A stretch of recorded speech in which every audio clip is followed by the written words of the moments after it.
हाँ, पढ़ाई की थी। इसमें 11 क्वेश्चन का आंसर बताओ, देखना मत। बैलेंस बैलेंस डाइट, और मैं बैलेंस डाइट वो होता है इसमें सारे मैम न्यूट्रिएंट्स कार्ब और सब कुछ इक्वली हो। और मेल न्यूट्रिशन वो होता है जिसमें मैम न्यूट्रिएंट्स और मैम एक से ज्यादा न्यूट्रिएंट्स खाने में ना हो काफी ज्यादा वक्त के लिए, उसे मेल न्यूट्रिशन कहते हैं। जब नहीं होते न्यूट्रिशन तो उससे क्या होता है? क्या मैम? न्यूट्रिशन नहीं होते न्यूट्रिशन नहीं होता तो उसके क्या साइड इफेक्ट्स होते हैं बॉडी में? सब मैम, इम्यूनिटी नहीं होती मैम, जिससे हमारे में शरीर डिजीज से लड़ नहीं पाता, शार्प और माइंड नहीं होता, हेल्दी शरीर नहीं होता। और हमें वीकनेस होने शुरू होती है। 16th बताओ, right the harmful effects of tobacco. Ma'am इससे हमें मैम माउथ कैंसर भी हो सकता है। और मैम इसमें मैम टबैको में निकोटीन होता है, जिससे मैम हमारी जो आर्टरियास होती है वो थिक हो जाती है, जिससे ब्लड प्रेशर और हार्ट अटैक के भी चांसेस बढ़ जाते हैं। और वो सोशल स्टेटस और वो नहीं बोला तुमने, सॉरी सोशल, वो। हाँ सोशल, वो तो मैं अल्कोहल। हाँ, वो तो अल्कोहल का था, सॉरी वो कह रही हूँ मैं। फाइनेंशियल कंडीशन जो होती है उसका, हाँ उस हाँ पर भी तो हाँ। इफेक्ट पड़ता है इन सब चीजों से। Yes ma'am, yes ma'am. और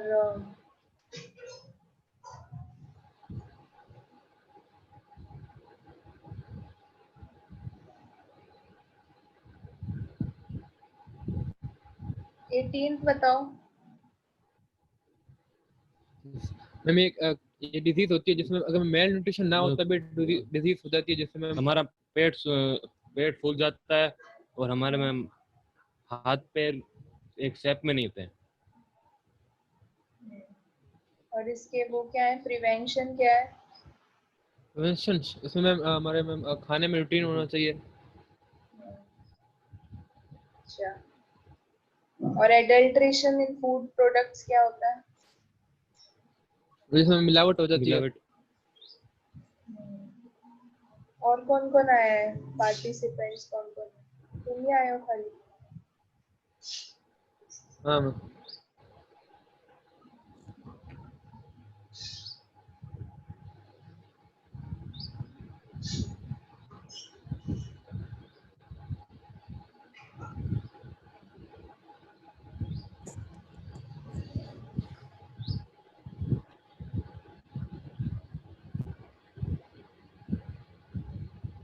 ह्यूमन सिस्टम करेंगे आज सेकंड चैप्टर। यस तो मैम। ये हम पहले कर ही चुके हैं वैसे, तो एक बार फिर रिवाइज कर लेते हैं। Human body is wonderful and complex structure of nature that operates by interaction of its different structural units. The organization of body begins with atoms, molecules, compounds, and together with cells, tissues, organs, and complex body system forms the human body.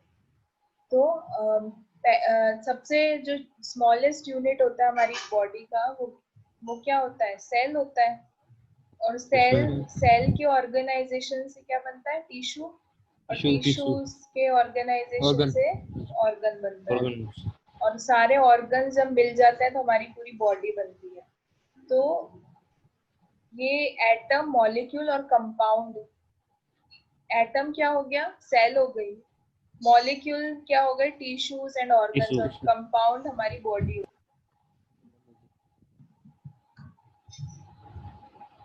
हमारी जो human body होती है उसमें mutual coordination होता है।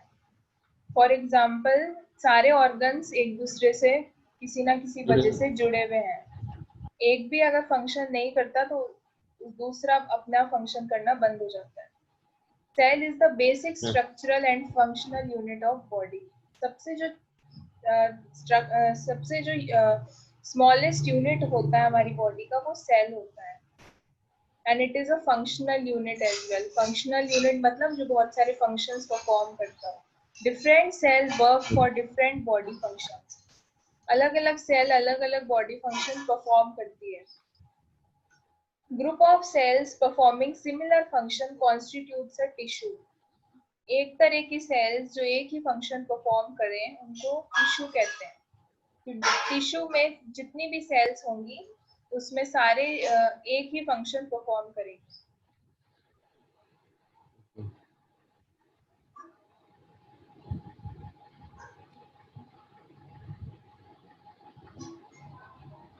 कौन कौन आ गया है? नाम लो अपना। हम दो हैं इतना। बहादुर, क्वेश्चन है एक, चार, चार फोन है मेरे पास।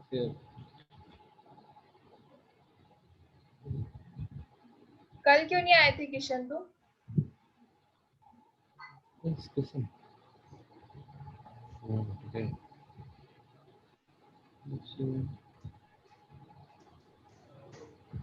ये गैलेक्सी ऑन नेक्स्ट कौन है? पता नहीं। सब अपना नाम लो एक बार। तो चार लोग हैं।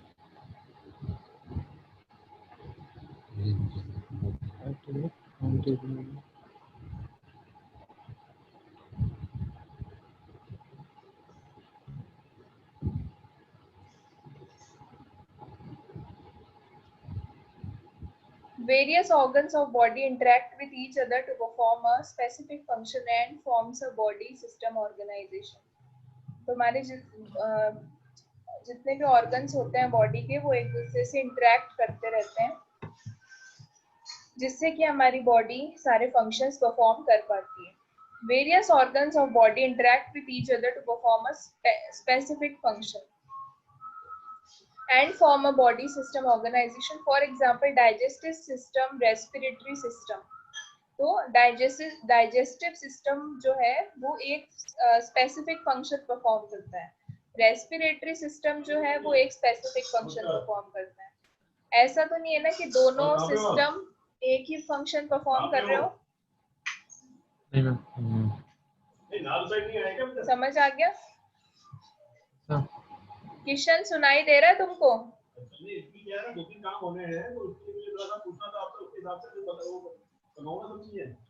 जरा ma'am.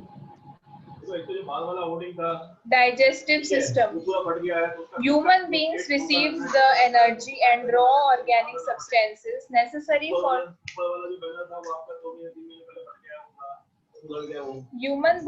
beings receive the energy and raw organic substances necessary for their body from the food. The food is made from various components such as proteins, carbohydrates, fats, vitamins, minerals and salts etc. Human beings को energy कहाँ से मिलती है? Food से मिलती है. और food किन किन चीजों से मिला कौन कौन से कंपोनेंट्स होते हैं फूड में? Protein, carbohydrate, fats, vitamin and salts.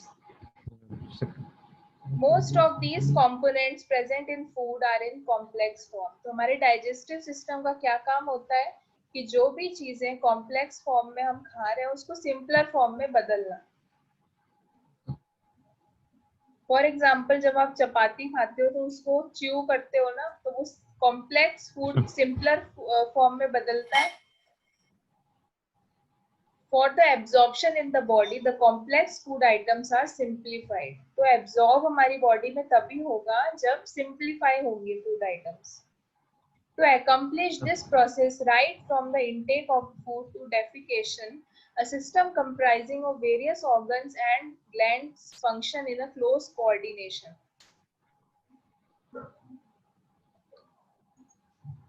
तो फूड इंटेक करने से डेफिकेशन तक, मतलब एक्सक्रीशन तक, हमारे सिस्टम में बहुत सारे ऑर्गन्स और ग्लैंड्स होते हैं जो कि इस पूरे प्रोसेस में अपना अपना कंट्रीब्यूशन देते हैं. This system is called digestive system.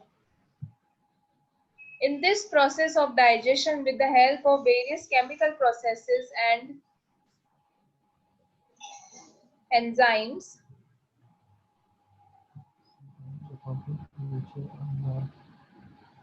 the complex nutrients and the larger food molecules are converted into simple, small and soluble substances.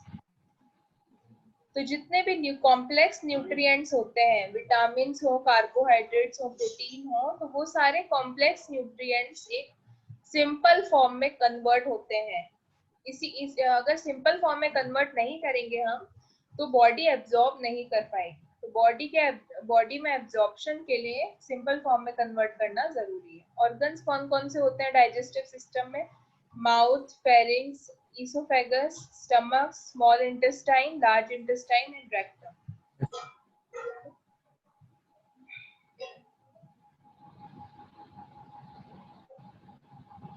Salivary gland, liver, and pancreas ये glands होती हैं. All these organs together make up a alimentary canal that starts from the mouth and goes down to the anus.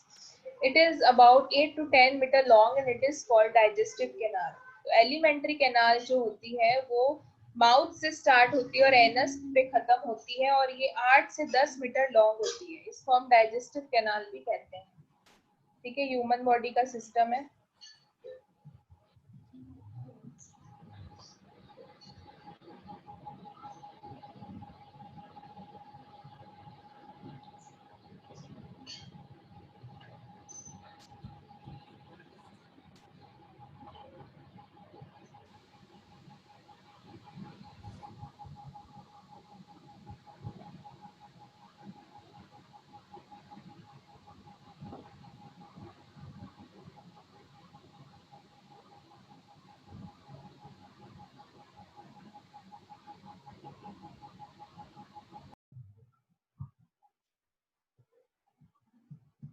Hello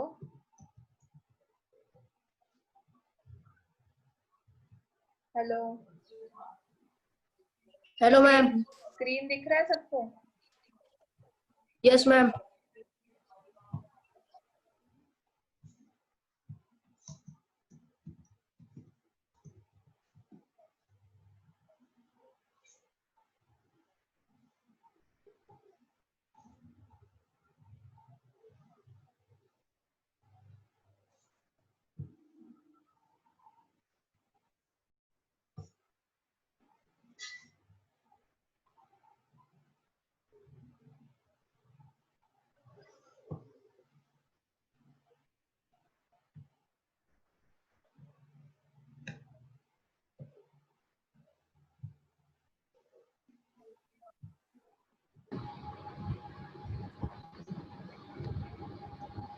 चलो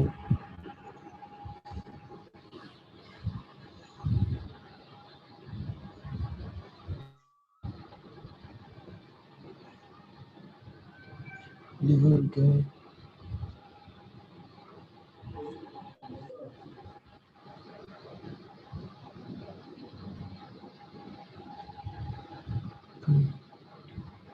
और digestion के लिए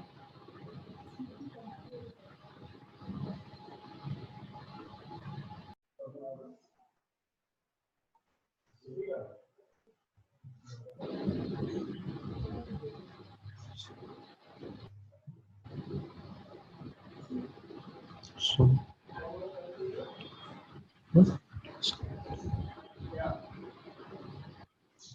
the stomach food is rolled into a ball.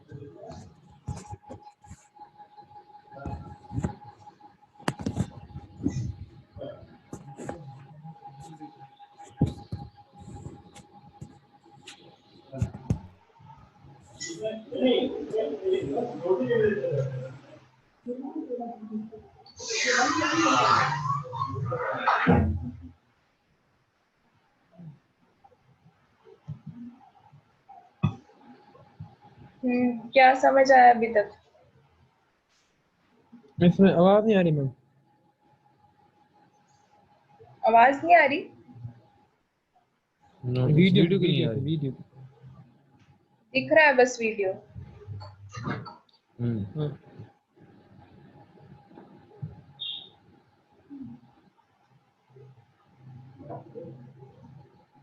आवाज नहीं आ रही बच्चों.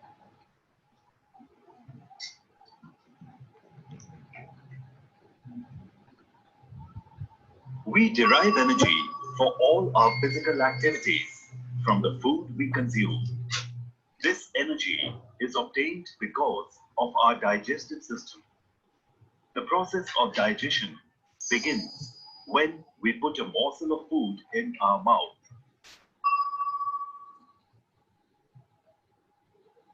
process of digestion begin when we Use put a our morsel teeth to cut, break, and chew morsels of food. Saliva helps to soften the food and contains an enzyme that aids digestion. The softened food is rolled into a ball called the bolus. Bolus यहाँ पे क्या हुआ, जो complex food हमने mouth में लिया था वो सिंपल फॉर्म में Chew और- कन्वर्ट हुआ। सुनाई दे रहा है? yes Yes, ma'am, ma'am. yes ma'am. और सिंपलर फॉर्म को क्या बोलते हैं? Bolus. Bolus bolus And is pushed by the tongue into the throat. The softened food is rolled into a ball called bolus and it is Bolus. pushed by the tongue into the throat. Throat जो हमने simpler food जो बन गया जिसे हम bolus कह रहे हैं उसको पुश कौन कर रहा है? Bolus. टंग कर रही है into टंग the कर रही है throat. थ्रोट में Throat. थ्रोट में The food is pushed to the back of the pharynx and travels down a pipe known as the esophagus. Hello Kuldeep During this time, हाँ,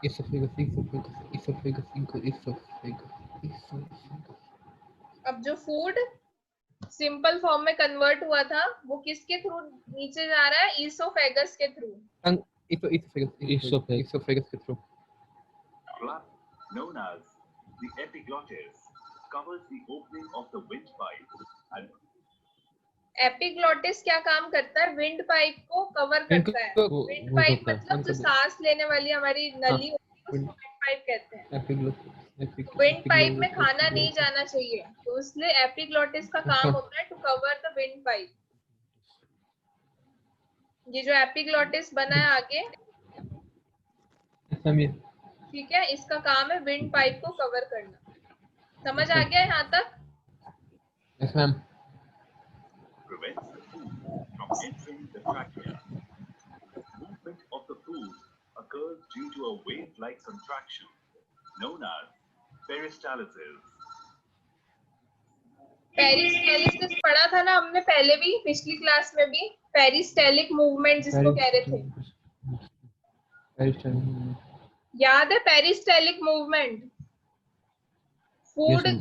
food का जो movement होता है ईसोफेगस में उसको पेरिस्टेलिक मूवमेंट कहते हैं। पेरिस्टेलिसिस भी कहते हैं उसको।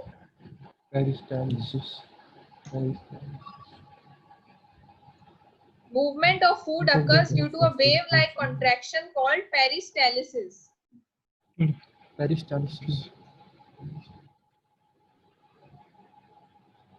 When the food reaches the entrance of the stomach, a sphincter known as the lower esophageal sphincter relaxes and the food enters the stomach.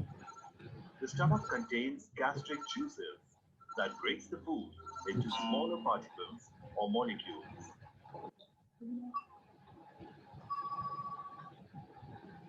जो स्फिंक्टर जो होता है वो हमारे ईसोफेगस के ओपनिंग एंड पे होता है, तो ये स्फिंक्टर तब खुलता है जब फूड आता है। जब स्फिंक्टर खुल जाता है मतलब रिलैक्स करता है जब स्फिंक्टर, तो हमारा फूड जो है वो स्टमक में आ जाता है और स्टमक में जाके जो स्टमक जो सिक्रीटिव जूसेस जो रिलीज करता है उसकी वजह से जो हमारा फूड होता है वो सिंपलर फॉर्म में कन्वर्ट हो जाता है। समझ आ गया यहाँ तक? Yes ma'am. बोलस क्या बताया था? बोलस मैम जो हम खाना खाते हैं फिर वो बोल में जाता है उसे बोलस कहते हैं। और खाना कॉम्प्लेक्स से बोलस निकल जाता है। कॉम्प्लेक्स फूड जो सिंपलर फॉर्म में बदलता है उस सिंपलर फॉर्म को बोलस कहते हैं। Bolus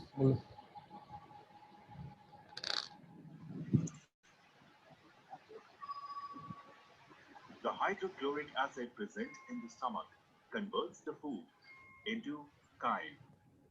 This chyme now passes into the small intestine. हमारे स्टमक में जो हाइड्रोक्लोरिक एसिड होता है वो फूड को काइम में कन्वर्ट कर देता है। जो वो सिंपलर फॉर्म में कन्वर्ट कर रहा है स्टमक में जाकर उसको काइम कह रहे हैं। अब काइम जो है वो स्मॉल इंटेस्टाइन में जाता है।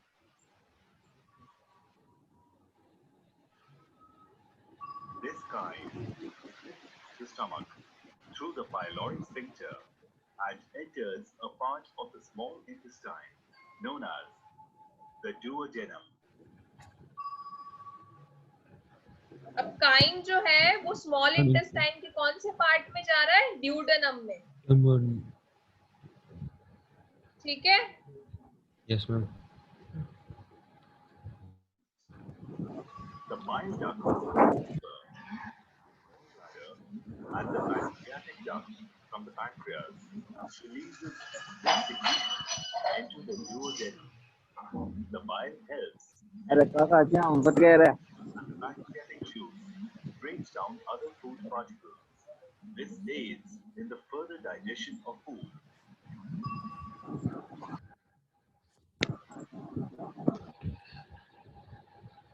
अब बाइल जूस जो है वो किसने सिक्रीट करा है?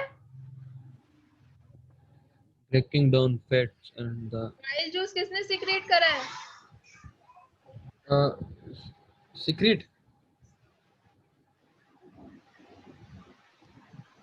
पार्टिकल अदर बाइल जूस कौन सिक्रीट कर रहा है?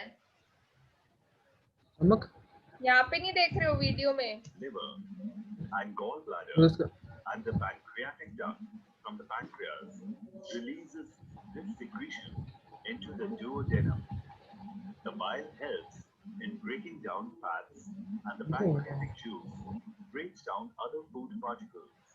This aids in the further digestion of food. अब बताओ किसने करा? लीवर ने. 2 बार प्ले कर दिया फिर भी नहीं देख रहे. लीवर ने करा है सिक्रीट. बाइल जूस लीवर ने सिक्रीट करा है और लीवर और पैनक्रियास से जो जूसेस आए हैं वो उसने जो फूड है हमारा उसको और ज्यादा सिंपलर फॉर्म में ब्रेक डाउन करा है.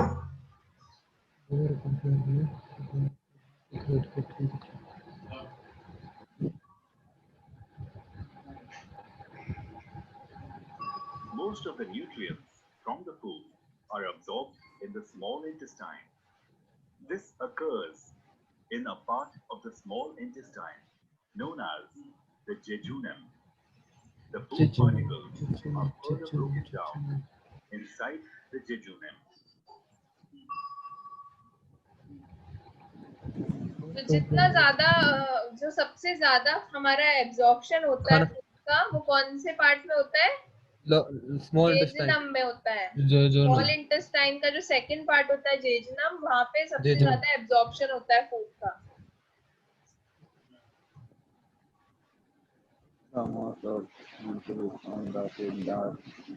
The walls are lined with a finger-like projection known as villi that absorb the small food particles. Each villus contains a capillary and a lacteal. This allows the small intestine to absorb the required nutrients needed by our body. ये small intestine की walls हैं. इस पे ये finger like projections होते हैं small intestine की walls में. इस वजह से इसमें सबसे ज्यादा एब्जॉर्प्शन होता है स्मॉल इंटेस्टाइन में. The nutrients are then transported to different parts of the body through the bloodstream. The larger food particles that cannot be absorbed move through the ileocecal valve and enter the large intestine or colon. अब जो हमारे nutrients होते हैं जो हमें food से मिले हैं वो सारे हमारे ब्लड के थ्रू सारे ऑर्गन्स में ट्रैवल करते हैं और जो चीजें हमारी बॉडी में एब्जॉर्ब नहीं हो पाती वो एनस के थ्रू एक्सक्रीट आउट हो जाती है. ठीक है, समझ आ गया सबको? Yes ma'am.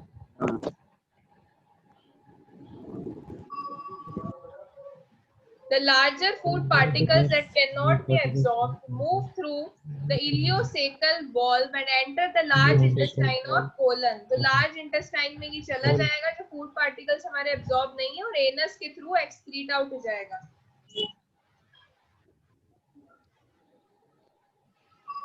The colon absorbs water, manufactures minerals, and produces mucus.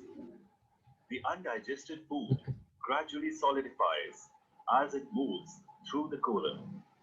This food is considered as waste formed into fecus.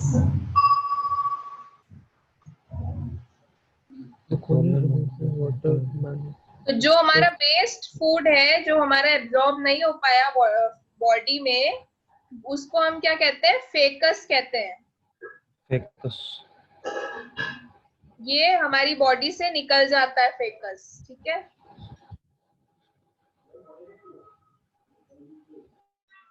The waste of fecus moves into the last part of the large intestine known as the rectum.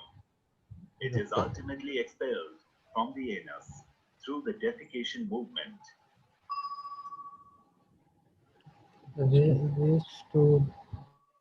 As we can see, the process of digestion is a chemical breakdown of food into smaller particles that can be readily absorbed in the body.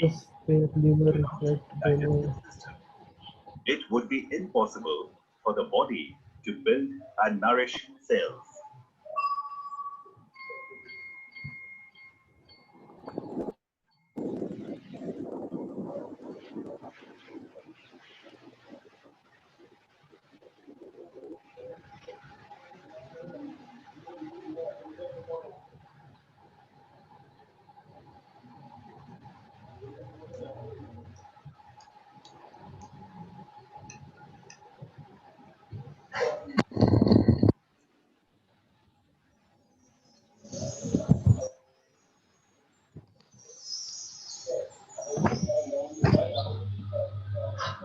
Good grammar and spelling are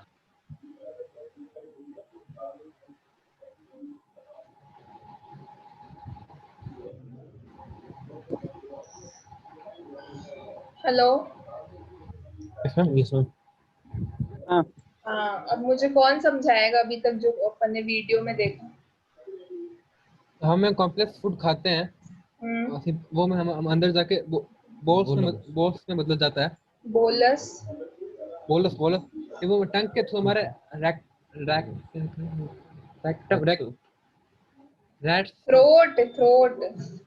throat में जाता है। वहां से फिर oesophagus में pipe होती है, उसमें से जाता है, और फिर वहां से जब स्टमक में जाता है, ऊपर में एक पाइप होती है, उससे एक चीज होती है, एपिग्लॉटिस। एपिग्लॉटिस रोकता है उसे विंड पाइप में जाने से। हाँ, वेरी गुड। उसे रोकता है ताकि विंड पाइप में ना चला जाए।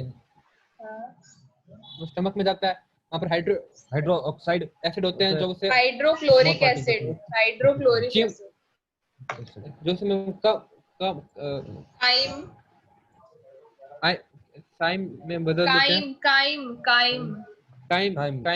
काइम में बदल देते हैं।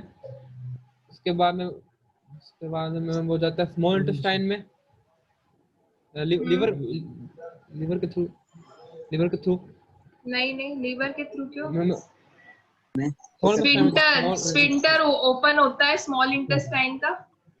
उसके बाद स्मॉल इंटेस्टाइन में कौन सा फर्स्ट पार्ट आता है पहले सबसे? नहीं, ड्यूडोनम। लेकिन वो एब्जॉर्ब होता है जेजुनम में। हाँ, एब्जॉर्प्शन जेजुनम में होता है। उसके बाद और मैं स्मॉल इंटेस्टाइन में वॉल होती है, तो विलीस होती है, जिससे वो ज्यादा एब्जॉर्ब कर लेता है। और उसके बाद में जितने में हमारा में न्यूट्रिएंट बचता है, वो ब्लड के थ्रू हमारे बॉडी में ट्रांसफर होता है। और जितना भी जो एब्जॉर्ब नहीं हो सकता, जो फूड एब्जॉर्ब नहीं हो सकता, वो लार्ज इंटेस्टाइन में चला जाता है, और फिर वो वहां से रेक्टम के थ्रू निकल जाता है। ठीक है, अब इसको हम रीड आउट भी कर लेते हैं। Digestive system. Human beings receive the energy and draw organic substances necessary for their body from the food. तो ह्यूमन बीइंग्स को एनर्जी कहाँ से मिलती है? फूड से। This food is made from various components such as proteins, carbohydrates, fat, vitamins, minerals, and salts. Most of these components present in food are in complex form. तो food में ये सब complex form में होता है. For absorption in the body, the complex food items are simplified. तो absorption के लिए complex food को हमें क्या करना पड़ता है? Simplify. To accomplish this process, right from the intake of food to defecation, a system comprising of various organs and glands function in close coordination. तो ये प्रोसेस पूरा परफॉर्म करने के लिए सिस्टम में बहुत सारे ऑर्गन्स और ग्लैंड्स होते हैं जो कि एक दूसरे के साथ काम करते हैं. In this process of digestion, with the help of various chemical processes and enzymes, the complex nutrients and larger food molecules are converted into simple, small and soluble substance. तो एंजाइम्स की मदद से जो हमारा कॉम्प्लेक्स फूड होता है वो simple form में कन्वर्ट हो जाता है और इस सिंपल फॉर्म को क्या कहते हैं? Bolus. The various organs and glands involved in digestive organs are organs कौन-कौन से होते हैं digestive system में? Mouth, pharynx, esophagus, stomach, small intestine, large intestine, rectum. Anus इसमें दिया नहीं है, पर अपन ने पढ़ा ये gland, salivary gland, liver and pancreas. Liver कौन सा जूस secrete कर रही थी? रेक्टम नहीं, Bile juice. bile juice. All these organs together make up a alimentary canal that starts from. तो हमारी alimentary canal जो है वो कितनी लंबी है? 8 से 10 मीटर लॉन्ग है. It is also known as digestive canal. तो alimentary canal कहाँ से start होती है? माउथ से और खत्म कहाँ होती है? एनस पे. अब एलिमेंट्री कैनाल के कौन कौन से फंक्शंस होते हैं? एक तो digestion of food after its simplification.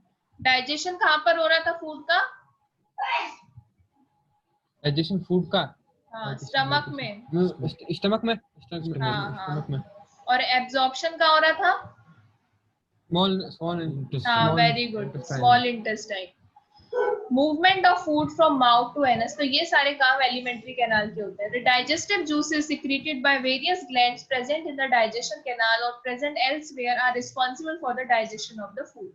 तो हमारा डाइजेशन किसकी वजह से हो रहा है? डाइजेस्टिव जूसेस की वजह से. अगर डाइजेस्टिव जूसेस नहीं होंगे तो सिंपल फॉर्म में कन्वर्ट ही नहीं हो सकता. हाँ, for example hydrochloric acid. These digestive juices simplify the complex food by various chemical processes and convert it into a form that could be taken up by the body. तो अब जो हमारे chemical processes perform हुए हैं उसकी वजह से हमारा फूड सिंपल फॉर्म में कन्वर्ट हो गया है. तो अब ये एब्जॉर्ब किया जा सकता है बॉडी के द्वारा.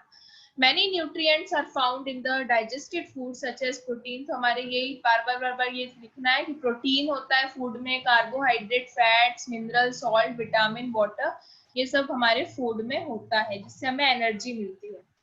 These nutrients are absorbed with the help of specialized cells that are found in various parts of the alimentary canal. The mouth-fed food in its long journey moves through the contraction and expansion of various muscles present in the alimentary canal. तो हमारे पूरी ये जो journey होती है digestion की उसमें बहुत सारे एक्सपेंशन और कॉन्ट्रैक्शन होता है मसल्स का. तो ये बार बार हम कह रहे थे ना हर ऑर्गन के स्टार्टिंग में कि स्फिंक्टर इसका रिलैक्स कर रहा है तो फूड एंटर कर रहा है. उस वीडियो में देखा था ना हमने स्फिंक्टर. तो ये वो मसल्स है स्फिंक्टर जो जब कॉन्ट्रैक्ट या एक्सपेंड होते हैं तो उससे हमारा फूड जो है वो आगे जाता है. The digested food juice and the food remnants at different levels. अब organs क्या क्या है हमारे? पहला क्या organ था? Mouth. The front portion of the alimentary canal starts from the mouth and opens in the buccal cavity. तो front portion जो होता है हमारी alimentary canal का वो क्या होता है? Mouth होता है. और ये जो mouth के अंदर का portion होता है इसको buccal cavity कहते हैं. It is the ball-shaped organ. The upper portion of a mouth has hard and lower portion has soft. अब हमारे जो मुंह का ऊपर का पोर्शन होता है बहुत हार्ड होता है और नीचे का सॉफ्ट होता है. और हम टंग से भी फील कर सकते हैं ना, ऊपर का पोर्शन जो होता है माउथ का वो हार्ड होता है और नीचे का सॉफ्ट होता है. A muscular tongue can rotate all around it. तो हमारी जो टंग होती है उसको हम पूरे माउथ में रोटेट कर सकते हैं ना. The tongue is attached to the basal posterior part of buccal cavity through frenulum lingual and it goes up to the middle part of the buccal cavity. तो ये जो हमारी टंग है तुम इसको पीछे भी तो लेके जा सकते हो ना middle part of buccal cavity में. और ये जहाँ से जुड़ा होता है टंग हमारा उसको हम कहते हैं फ्रेन्यूलम लिंगुअल. ठीक है, ये फ्रेन्यूलर लिंगुअल जो है ये इससे हमारा टंग जो है जुड़ा होता है. ये एक पार्ट होता है बकल कैविटी का. The mouth is surrounded by muscular lips. हमारे जो होठ होते हैं वो माउथ उससे सराउंडेड होता है, which helps to open and close the mouth and capture the food. तो हमारे जो lips होते हैं ये हमें मदद करते हैं food को capture करने में. Both the jaws which are found in upper and lower portion of the mouth have set of 16 teeth. तो ऊपर और नीचे हमारे माउथ में 16 टीथ होते हैं, 16 ऊपर और 16 नीचे.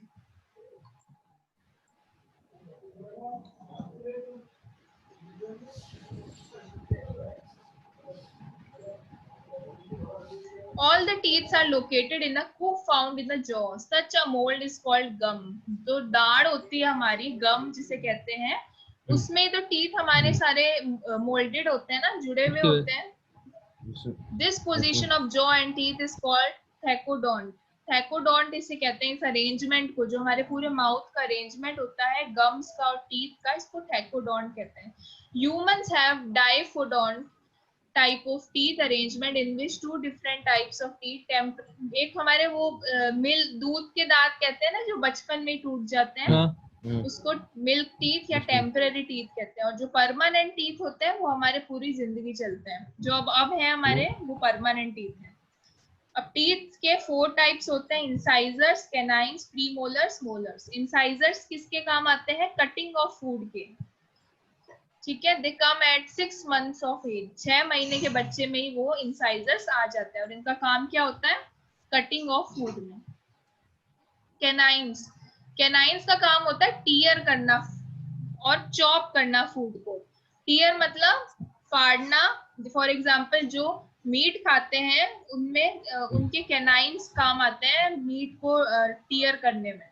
देखो यहाँ नीचे लिखा हुआ भी है, they are more developed in carnivorous animals. जो हमारे ये टाइगर, लायन होते हैं, कार्निवोरस एनिमल्स, इनमें ये जो कैनाइन्स होते हैं ये सबसे ज्यादा काम आते हैं. और ये 2 होते हैं, हर जॉ में हमारे 2 कैनाइन्स होते हैं. प्रीमोलर्स, प्रीमोलर जो है च्यूइंग ऑफ फूड में काम आते हैं. च्यूइंग मतलब चबाना. हाँ, चबाना. और ये 4 होते हैं प्रीमोलर्स दोनों जॉज में. और they become fully developed at the age of 10 और 11. 10 या 11 साल की उम्र में पूरे डेवलप हो जाते हैं. मोलार्स भी च्यूइंग ऑफ फूड में काम आते हैं और ये 6 होते हैं दोनों जॉ में. अब आता है pharynx. Buccal cavity on the posterior part of the tongue and palate is joined with a sac and flask-shaped pharynx. It is through the pharynx that food moves to the esophagus or the food pipe and the air to the trachea or windpipe. Pharynx through its structure ensures that in no condition food can enter in the windpipe and air in the food pipe. तो हमारा जो pharynx है ना वो ही है जो epiglottis था ना. हेलो, जो वीडियो में हमने देखा था ना एपिग्लॉटिस, जो विंड पाइप को बचा रहा था फूड एंटर करने से, उसको ही फेरिंग्स कहते हैं. मतलब वो तुम एपिग्लॉटिस भी यूज कर सकते हो और फेरिंग्स भी यूज कर सकते हो, दोनों एक ही चीज है. तो फेरिंग्स क्या करता है, देखो यहाँ पे लिखा है कि फेरिंग्स ये एंश्योर करता है कि जो खाना है वो विंड पाइप में नहीं जाना चाहिए. नहीं जाना चाहिए. ठीक है, इसका ये एंश्योर करने का काम होता है. मतलब it covers the food pipe so that food does not enter into wind pipe. समझ आ गया फेरिंग्स का क्या काम होता है? हेलो हेलो, मैम आपकी बात कट के आ रही है. मैम आपकी आवाज नहीं आ रही है. हेलो, इसमें आ रही है आवाज? आवाज क्लियर नहीं आ रही है. मैम आपकी बात कट के आ रही है. Yes ma'am.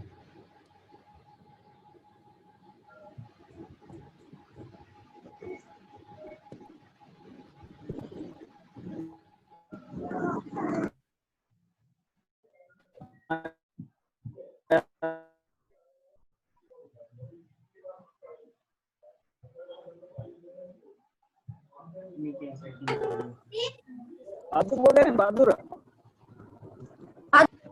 Yes ma'am. Yes uh ma'am. रही है आवाज? आ रही है अब? यस आ रही मैम. है. तो फेरिंग्स वही है एपिग्लॉटिस। फेरिंग्स का काम होता है विंड पाइप को बचाना, विंड पाइप में फूड नहीं जाना चाहिए, और विंड पाइप को ट्रैकिया भी कहते हैं, ठीक है। ट्रैकिया।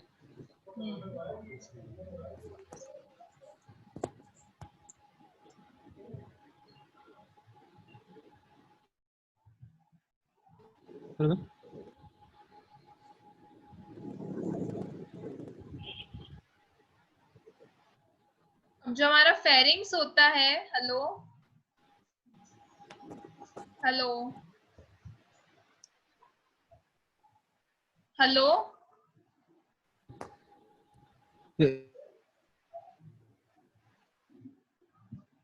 हेलो, इसमें इसमें आ रही है इसमें आवाज? आ रही है, आ रही है, आ रही है।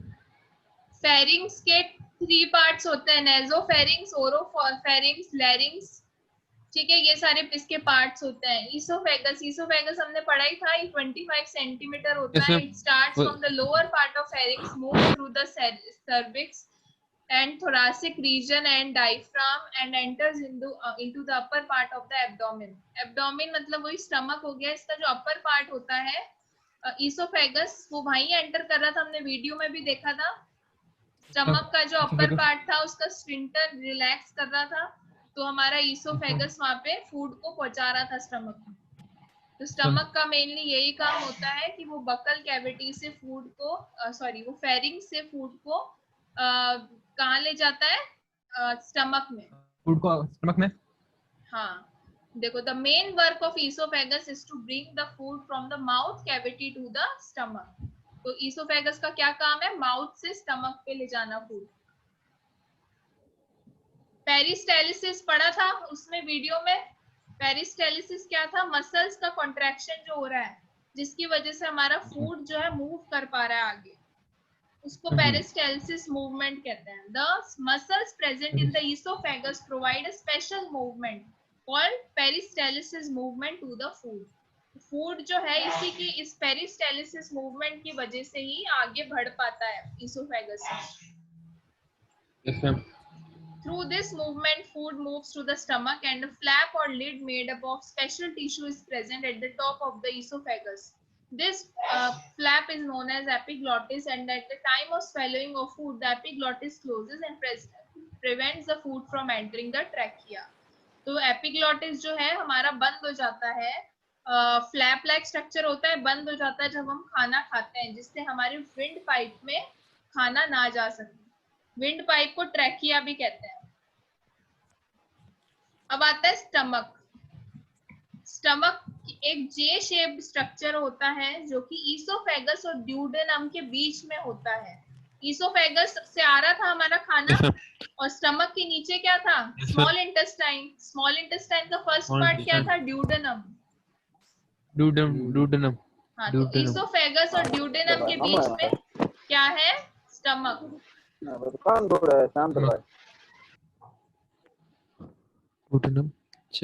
Left of the abdominal cavity and posterior of the diaphragm, it is flexible organ that can hold 1 to 3 liters of food.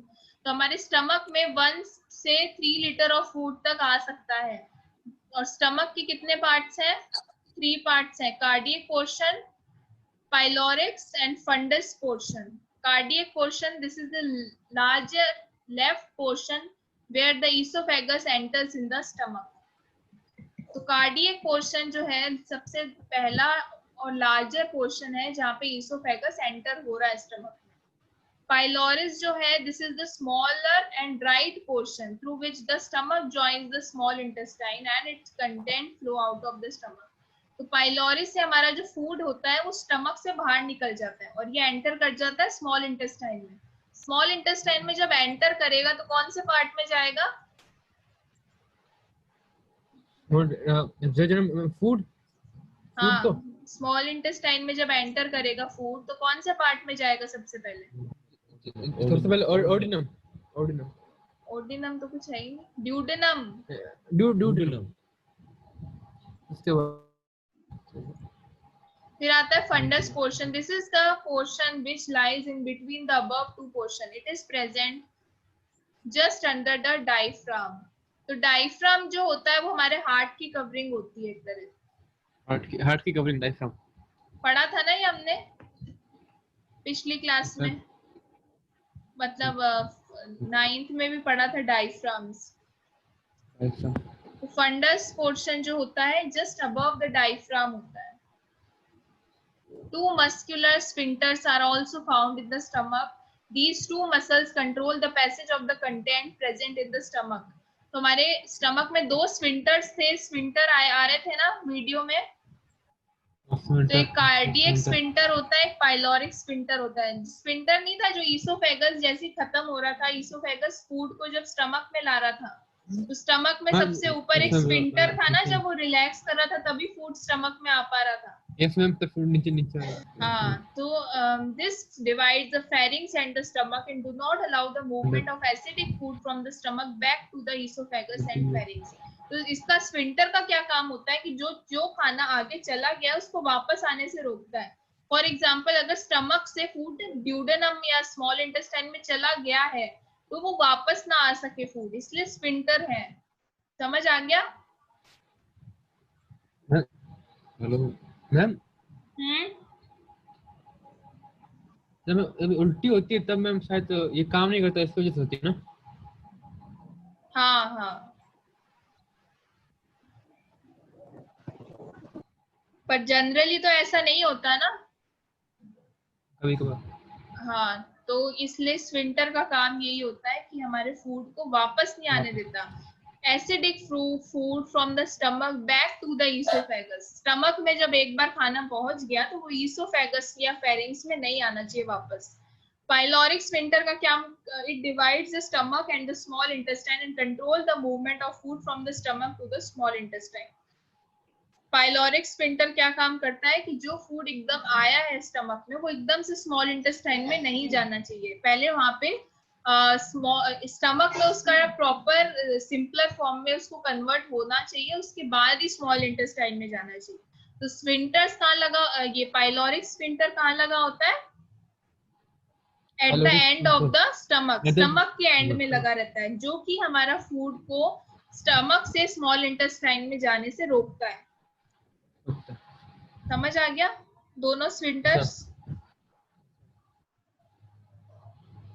अब स्मॉल इंटेस्टाइन के बारे में बताओ, क्या पढ़ा था अपन ने इसमें?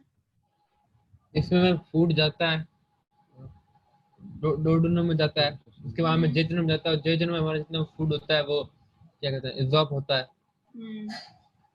वहां के में तो जो स्मॉल इंटेस्टाइन में हमारा सबसे ज्यादा एब्जॉर्प्शन होता है, ड्यूडेनम में सबसे पहले जाता है फूड, और ड्यूडेनम में इतना ज्यादा एब्जॉर्प्शन नहीं होता है जितना जेजुनम में होता है। जेजुनम में मैक्सिमम एब्जॉर्प्शन होता है फूड का, ठीक है। उसके बाद इलियम जो है वो टर्मिनल पोर्शन है स्मॉल इंटेस्टाइन का। टर्मिनल मतलब जो खत्म होने वाला पोर्शन, जहाँ हमारी स्मॉल इंटेस्टाइन खत्म हो जाती है, और ये इलियम ओपन होता है लार्ज इंटेस्टाइन, ठीक है। अब लार्ज इंटेस्टाइन में क्या है, वहां पर अब लार्ज इंटेस्टाइन में कुछ स्पेशल बैक्टीरियाज हम होते हैं जो कि हमारे फूड की जो फूड डाइजेशन में आगे हेल्प करते हैं, और जितना भी रेजिडुअल वेस्ट होता है बॉडी का जो कि एब्जॉर्ब नहीं हो पाया स्मॉल इंटेस्टाइन में, उसको फिर वो बाहर एक्सक्रीट आउट कर देते हैं, ठीक है। तो इस लार्ज इंटेस्टाइन का मेन फंक्शन होता है to absorb water and minerals, and जो अनडाइजेस्टेड फूड है उसको एनस के थ्रू एक्सक्रीट आउट करना, ठीक है।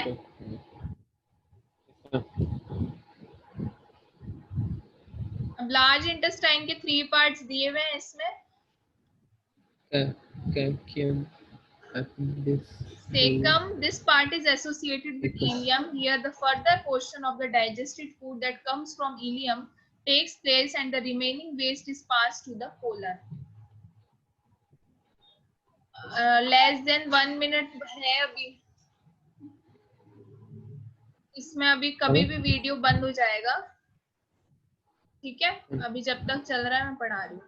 This part is associated with ileum. Here further absorption of digested food that comes from the ileum takes place and the remaining waste is passed to the colon. Caecum में क्या होता है कि जो हमारा डाइजेस्टेड फूड है उसका absorption अगर थोड़ा पॉसिबल होता है तो यहाँ सीकम में हो जाता है, वरना अब जो रिमेनिंग वेस्ट होता है उसको पास कर देते हैं कोलन में, जो लार्ज इंटेस्टाइन का सेकंड पार्ट